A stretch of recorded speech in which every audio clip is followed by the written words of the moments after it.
The Tom Woods Show, episode 1864.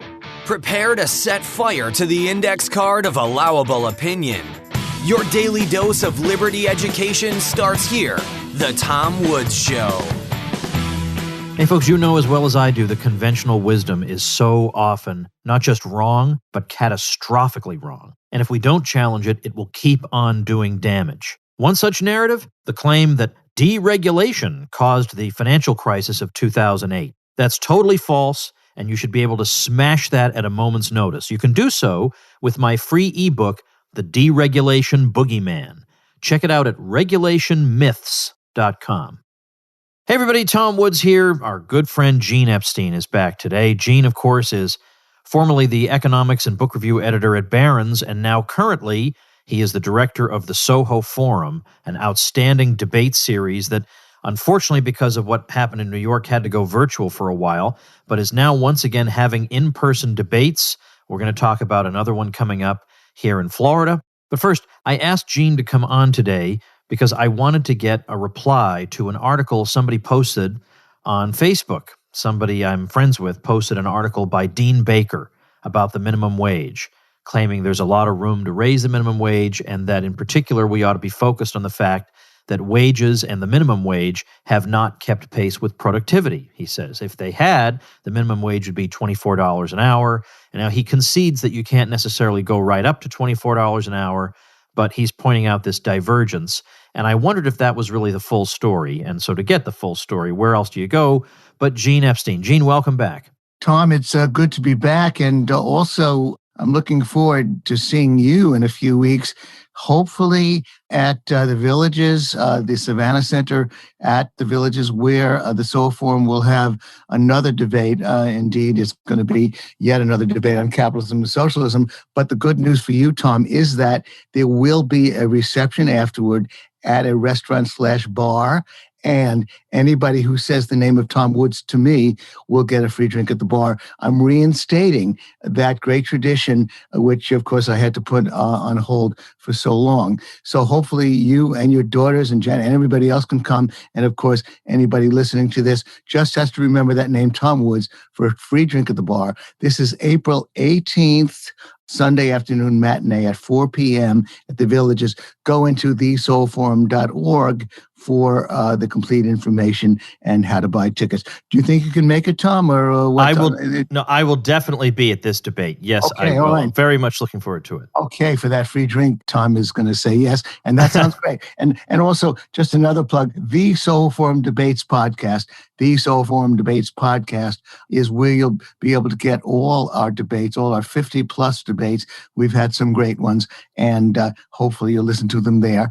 Thomas said he wants to see if he can set a world's record for a Gene Epstein podcast interview and do this in only 30 minutes. So, Tom, I guess we should get right to it. Yeah, just given the subject matter, I think it's doable. All right, anyway, sure. Definitely, folks, if you're in the Florida area, or even if you can, it's Central Florida is where the Villages is. And if you can get there, if you're in a neighboring state, this is going to be normal people assembling the way normal people do for a wonderful event. It's going to be a lot of fun. There's no reason not to be there. Make the extra effort to do it. An hour from the Orlando International Airport. We did have a debate 2 months ago with John Mackey and Yaron Brook, and a lot of people came in from out of town, from other states. You know, I asked for a show of hands. Who is from the Villages, who's from out of the Villages, then who's from out of the state. We had one person from out of the country. So it's become an international hub because the SoHo Forum is there now so often. So we're excited about that. And so please come wherever you are.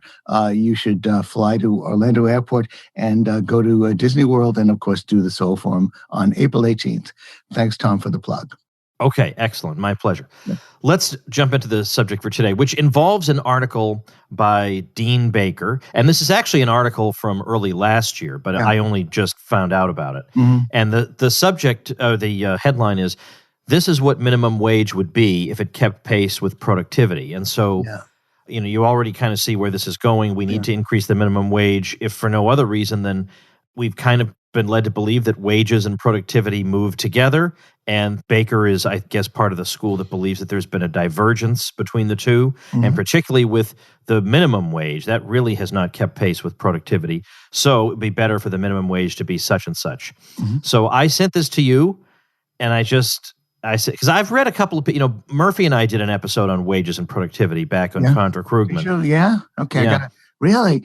Wow, I listened to all your episodes. I'm trying to remember that one. But go ahead, yes? Yeah, and he had now I don't remember his argument at all. And in advance of this, I was trying to dig it up on lives, doing searches for Robert Murphy, productivity, Mises, wages, and I don't know, Bob, you got to do better SEO or something for your articles, because I wasn't getting anything coming up. Oh, wow. But anyway, I wanted to run it by you, and of course you, I think, latched on to really one of the key problems with this argument. So go ahead. What's going on here? Well, first, of course, as the usual preamble from Gene Epstein goes, I'm interested in what you said about Bob and the productivity analysis. I will say unequivocally that the conventional measure of productivity, properly measured from the Bureau of Labor Statistics, that's the source, versus properly measured labor compensation, which, by the way, includes the revolution in benefits that started in the 90s, that if you take that and you take it properly in terms of just nominal dollars on both sides,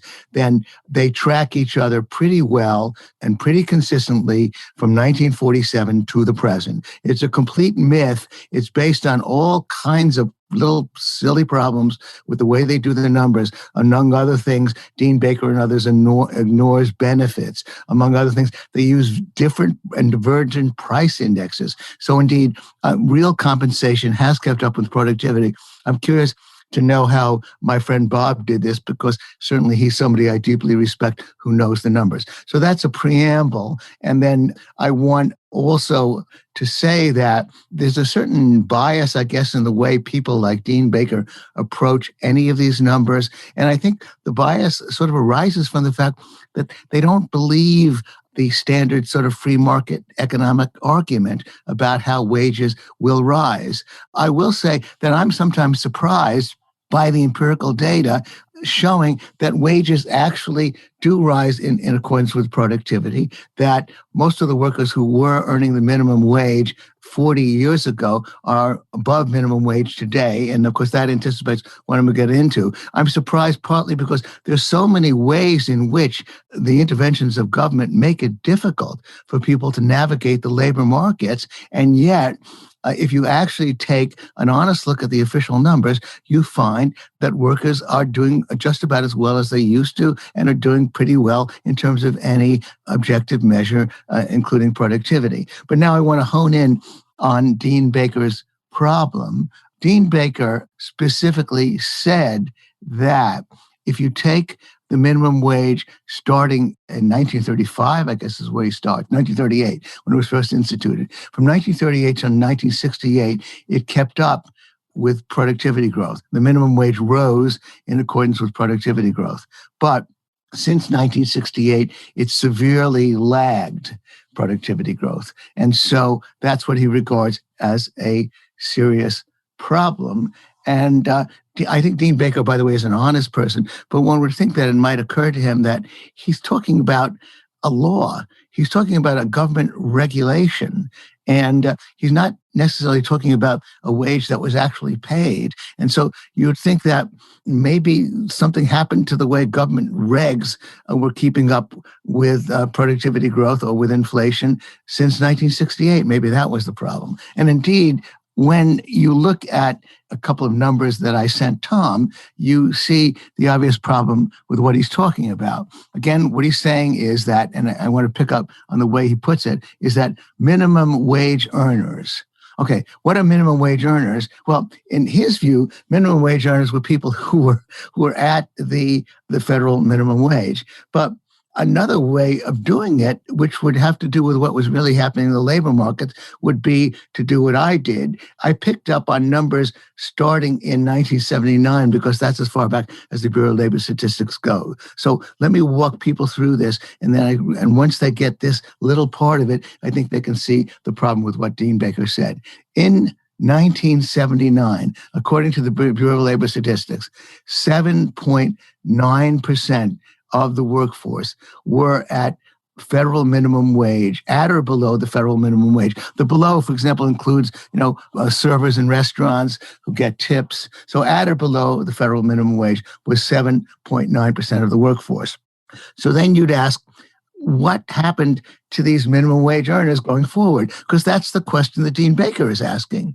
I'm taking that as my anchor, 7.9% of the workforce, minimum wage earners. And then going forward, what happened to them? Well, the one thing we do know that happened to them is that by the year 2019, I'm taking 2019 because that was the last year before the big debacle of 2000. So 2020 rather, the big debacle of 2020. So by 2019, 7.9% of the workforce were not at the federal minimum wage. Only 1.1 percentage point of the workforce were at federal minimum wage or below.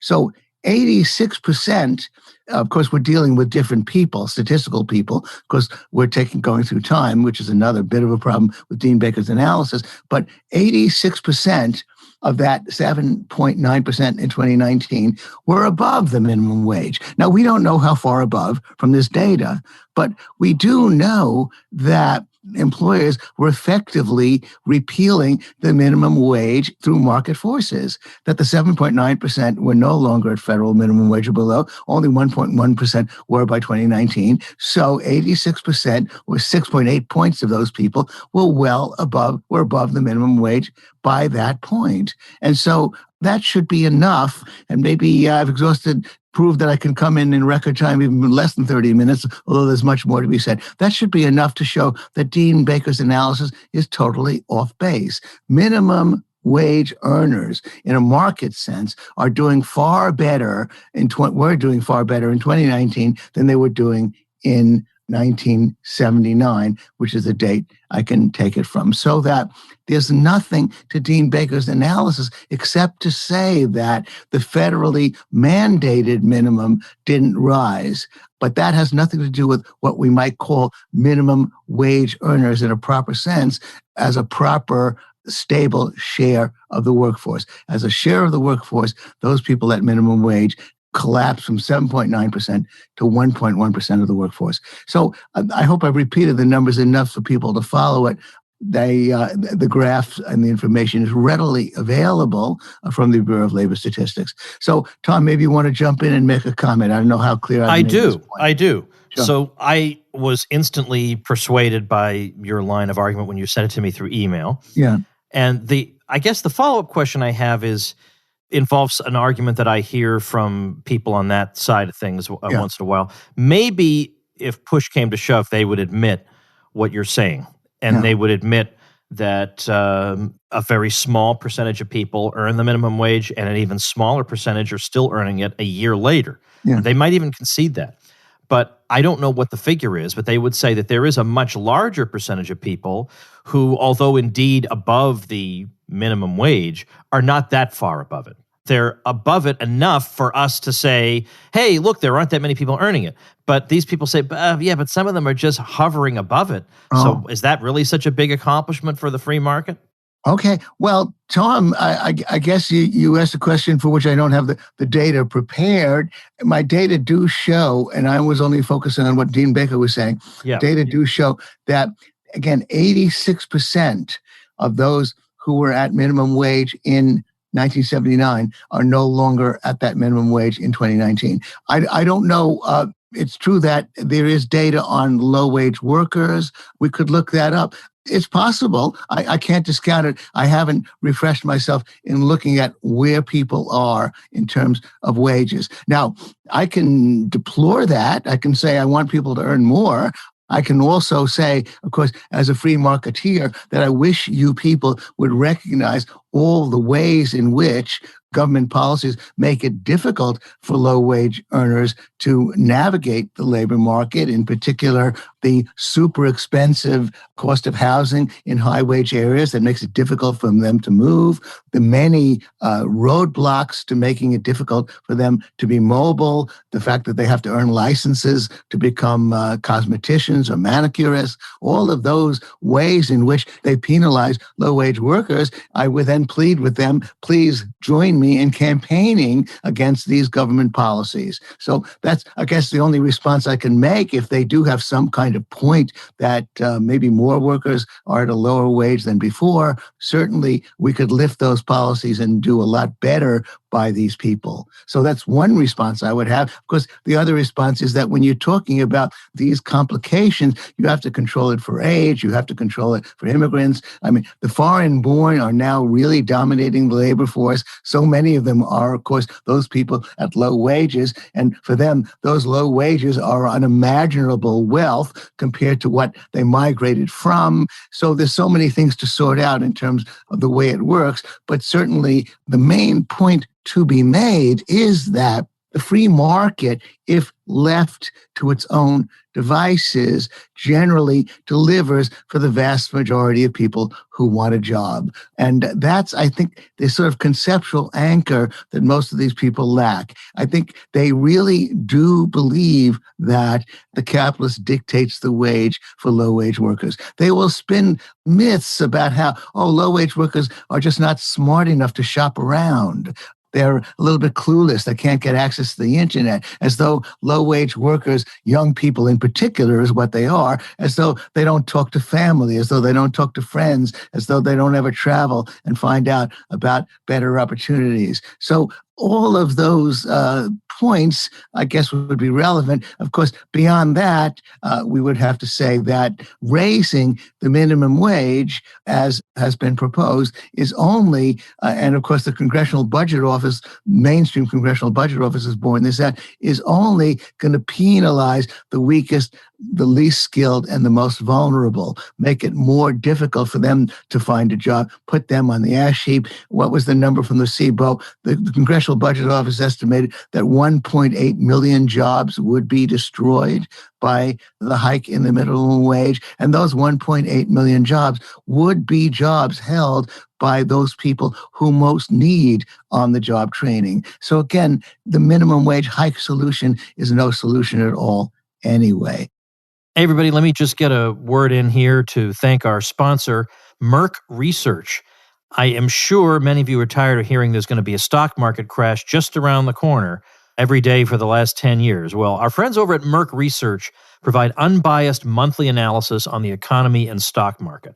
And through a consistent set of easy-to-read charts and frameworks with written analysis, these monthly reports provide an intellectually consistent view on the market and economy. You can download the PDF chart books with analysis or watch the video voiceover walkthrough.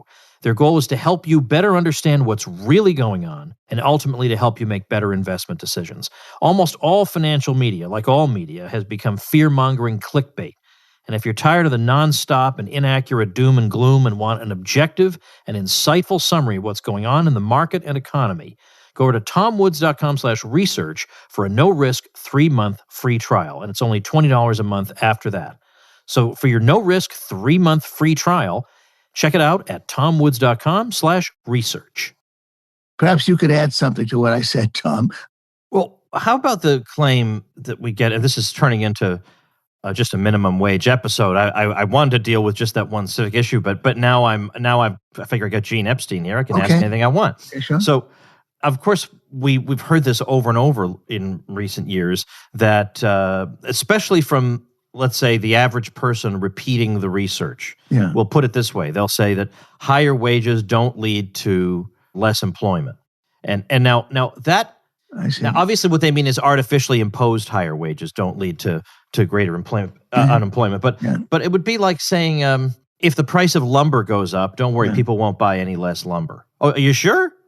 Really? If the price of steel goes up, don't worry, nobody's going to buy any less steel than they did before. So this is not a general principle. This is just a matter of the labor market? And is that because in the labor market, do you think what's motivating this is the idea that in the labor market, that's just where exploitation is? You can't exploit some lumber, but you can exploit a person. I mean, where's this coming from? Well, no, I think that you put your finger on it, Tom. That it does come from the exploitation theory. I'm a huge fan of George Reisman. As a friend of mine. I've had the pleasure of visiting him a number of times in California, and I guess you had him on a couple of times. Yep. And he has written some brilliant things on diverse subjects, especially in this case, the point about how wages rise. He begins his one of his classic lectures. I don't know who he's appearing before, but he is saying that I can read the minds of almost anybody in this room. I guess he was talking to a number of my neighbors and progressives in the Lower East Side and Upper West Side, that you all believe in the exploitation theory. You all believe that it weren't for the intervention of government, workers would be at subsistence wages. And I like the way George elaborated. He said, well, yeah, of course, subsistence wages, because you got to pay a worker enough to be able to come to work. If you didn't pay him subsistence wages, he would just die lying under a tree, but you got to pay him subsistence, because the capitalists have all the power. And then George, his rhyme, about worker a need and employer greed. He said, because you people work from two actually quite valid premises, worker need and employer greed. Let's concede, absolutely, employers would like to pay as little as possible, and let's concede, absolutely, that workers need a job.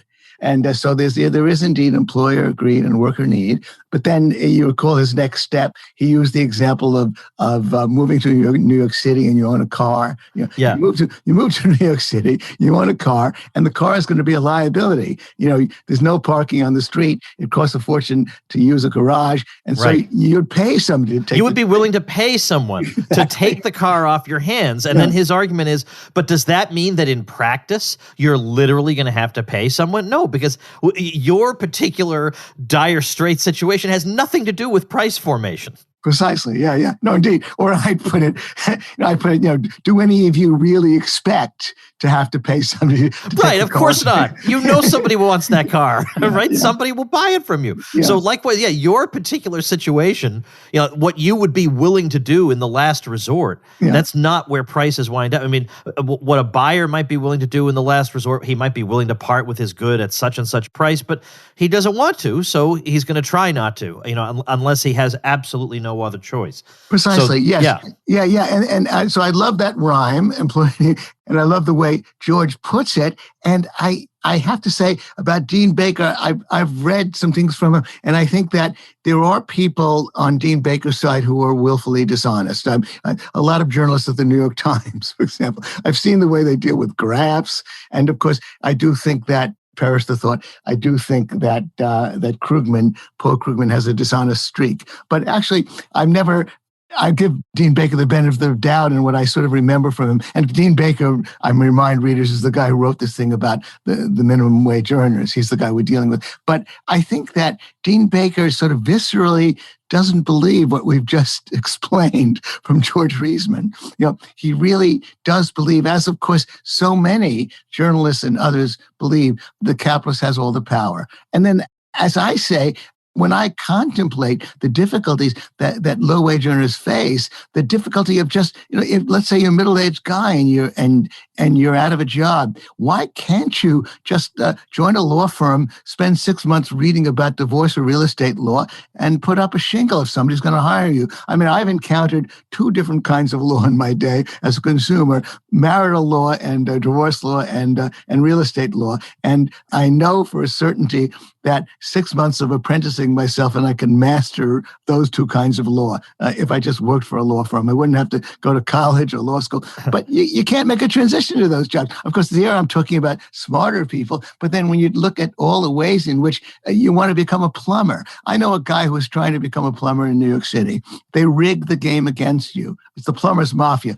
So many decent paying jobs that are close to people by unions. And yet, if you actually look at the conventional numbers, the conventional numbers that come from the Bureau of Labor Statistics, working people do pretty well anyway. They do stay ahead of inflation. Their wages do keep tabs with productivity. And then on top of that, of course, if all of those restrictions that a government mandated were lifted, and of course, on the other side, again, to repeat, the huge high cost of housing in places like New York City and San Francisco, which are imposed by government, then if those things were to stop, then of course, people of limited skills and limited means could do even better. So that's my plea. And again, my plea to Dean Baker is that he should read a little George Reisman, and maybe his biases when it comes to these numbers would change. Because again, I don't think that Dean Baker approached this data dishonestly.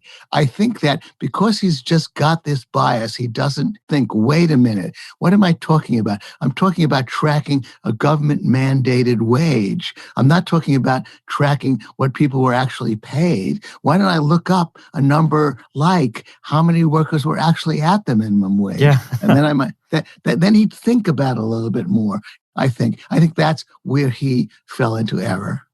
Well, I think that's about what I wanted to cover for this episode. Okay. I want to say something though about subsistence wages, because you mentioned it. It's just one of these Sure. little insights from Mises that makes me happy. Yeah. Mises says, and now this deals really with Marx, but Marx believed in the iron law of wages. Yeah. And he believed there was a tendency for the wage rate to go down to just where it was subsistence. It was keeping the worker alive. Yeah. But maybe it's just that I don't know the Marxian texts well enough, or that Mises didn't or something. But Mises pointed out that the problem with this is that the way history is supposed to work out under capitalism is that the workers see their wages get ever lower. But if the tendency is for them as often as possible to be as low as can be already, what exactly is the process by which the wages get lower? By Marx's own admission, these are the wages necessary to keep them alive. If they got much lower and the workers died, how could there be a proletarian revolution? Is that right? I hadn't quite thought of that.